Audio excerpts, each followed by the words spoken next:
On a summer evening in 1995, a 9-year-old boy walked away from a family picnic in the mountains of Southern California. He was never seen again. What happened next would expose a web of failed polygraphs, suspicious disappearances, and a serial killer whose crimes would horrify an entire state.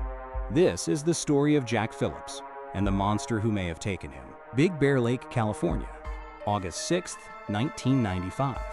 The mountain community was celebrating Old Miners Day, and families lined the streets to watch the parade. Among them was 9-year-old Jack Daniel Phillips. Everyone called him JD, watching alongside his mother Michelle, his 2.5-year-old half-brother, and his mother's boyfriend, Rod Kate. It should have been a perfect family day. Instead, it would become the beginning of one of California's most haunting unsolved mysteries. What happened after the parade remains unclear to this day. Some accounts suggest the family went to picnic at Aspen Glen, a popular spot in the San Bernardino National Forest. Others indicate Jack simply left home that evening. But one thing is certain, there was an argument. Whether between Jack and Rod, or between the adults, tensions boiled over. At approximately 5 p.m., Jack walked away. His destination, the Aspen Glen picnic area, just a quarter-mile from home. It was a place he knew well, a safe haven where local kids often played. But Jack Phillips would never make it home. As the sun set over Big Bear Lake, Michelle Phillips grew worried. By 9 p.m., her son still hadn't returned. She drove to the picnic area, searching frantically in the growing darkness. At 9:30 p.m., she made the call that would change everything. "My son is missing." Within hours, Big Bear Lake transformed into a massive search operation. Deputies, volunteers, and search and rescue teams converged on the San Bernardino National Forest. They came on foot, on horseback, on ATVs.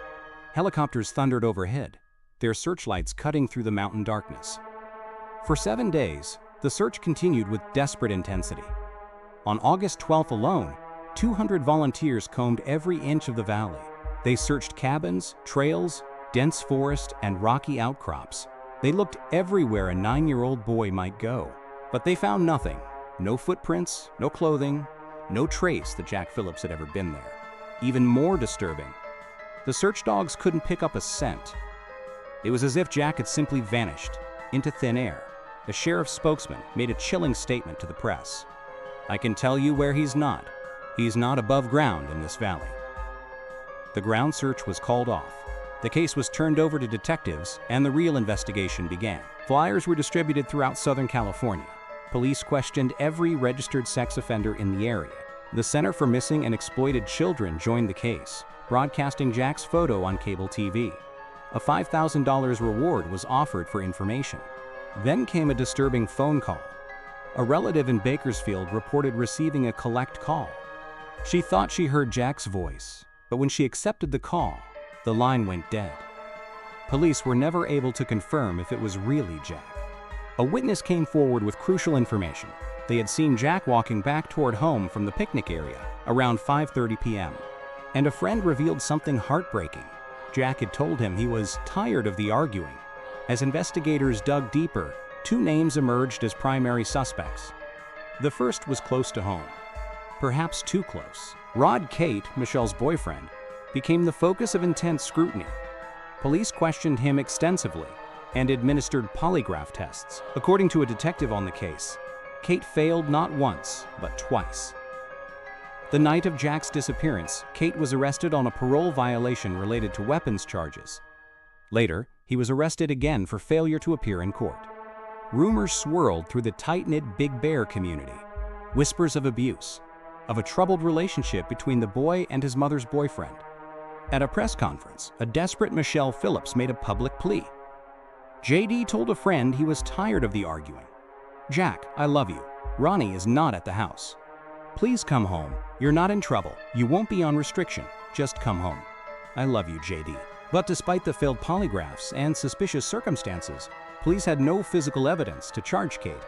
Officially, neither he nor Michelle were considered suspects. Then, in November 1995, something strange happened. Michelle and her sister traveled to Hollywood to tape a segment for a show called Psychic Detectives. The episode would only air if it somehow helped law enforcement solve the case. It never did. In 1996, Michelle, Rod Kate, and their son moved to West Virginia, without telling the authorities. One investigator later told the press he was surprised by their lack of cooperation. But Rod Kate wasn't the only suspect on police radar. Another name had surfaced during the investigation, a name that would send chills down the spine of anyone who heard his criminal history: James Lee Crummell, also known as Jimmy Lee Savage. If Rod Kate was a suspect born of circumstance, James Lee Crummell was a monster born of pure evil. Crummell's criminal record read like a parent's worst nightmare. Between 1967 and 1995, he had been arrested and convicted for kidnapping, murder, and child molestation across 3 states. His victims were always young boys, typically between the ages of 9 and 14. In Wisconsin, he had molested a 14-year-old boy, then beaten him unconscious and left him in a ditch to die. The boy was found 2 days later, barely alive. Crummell was sentenced to 30 years in prison. He served only 5. In 1982, he was convicted for the 1967 abduction, molestation, and strangling death of a 9-year-old boy in Arizona. He was sentenced to life in prison. A year later, the conviction was overturned on appeal due to ineffective counsel. Prosecutors allowed him to plead down to kidnapping. He served just a few more months. And in August 1995, James Lee Crummell was living in Big Bear Lake when police began questioning registered sex offenders in the area. Crummell's name was on the list. They obtained a warrant to search his house and car. He refused to take a polygraph test, but he did admit to being approximately half a mile away from where Jack disappeared. His alibi was paper thin. Crummell claimed he was watching a friend build a doghouse. But when police questioned the friend, the story fell apart. The friend admitted he had left at 4:30 p.m., giving Crummell plenty of time to encounter Jack Phillips. The search of Crummell's property didn't reveal evidence of Jack's disappearance, but it uncovered something else entirely. Police found evidence that led to Crummell's arrest on 15 counts of child molestation involving 3 14-year-old boys in Big Bear City in 1988. James Lee Crummell had become the prime suspect in Jack Phillips' disappearance. But once again, police only had circumstantial evidence, no physical proof, no witnesses, no confession. As the first anniversary of Jack's disappearance approached, tips slowed to a trickle. The case remained open, but leads grew cold. Meanwhile, Crummell continued his reign of terror. In 1990, in what investigators now believe was a calculated move, Crummell reported finding human remains while hiking in the Santa Ana Mountains. The bones were identified in 1996 as those of 13-year-old Jamie Trotter, who had been missing from Costa Mesa since 1979. In 1997, Crummell was arrested for Jamie's kidnapping, rape, and murder. Facing the death penalty, he allegedly made a chilling offer to prosecutors. He would reveal the location of Jack Phillips' body if they removed the death penalty from consideration.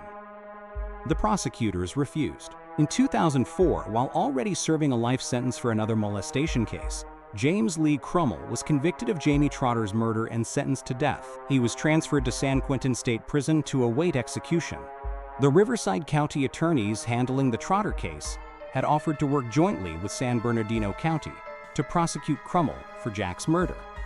They even had a statement from a former cellmate claiming that Crummell had confessed in detail to killing Jack Phillips. But the prosecution never happened. On May 27, 2012, James Lee Crummell was found hanging in his cell at San Quentin. He had fashioned a noose from an electric cord.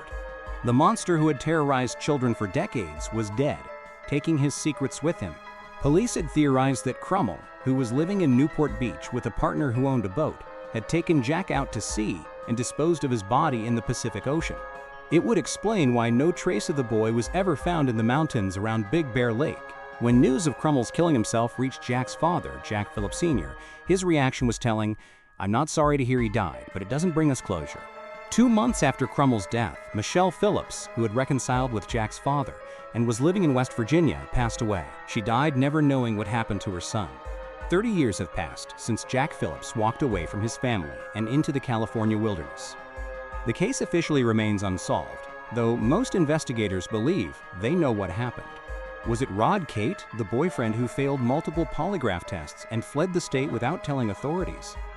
A man who may have been abusing Jack and finally went too far? Or was it James Lee Crummell, the serial child killer who was in the right place at the wrong time, who couldn't control his urges when it came to boys aged 9 to 14? The truth died with both men. Rod Kate's current whereabouts are unknown. Crummell took his secrets to the grave. But somewhere in the mountains around Big Bear Lake, or perhaps at the bottom of the Pacific Ocean, Jack Phillips may finally be at rest. Some mysteries are never solved. Some questions are never answered. But Jack Phillips, JD to those who loved him, will never be forgotten.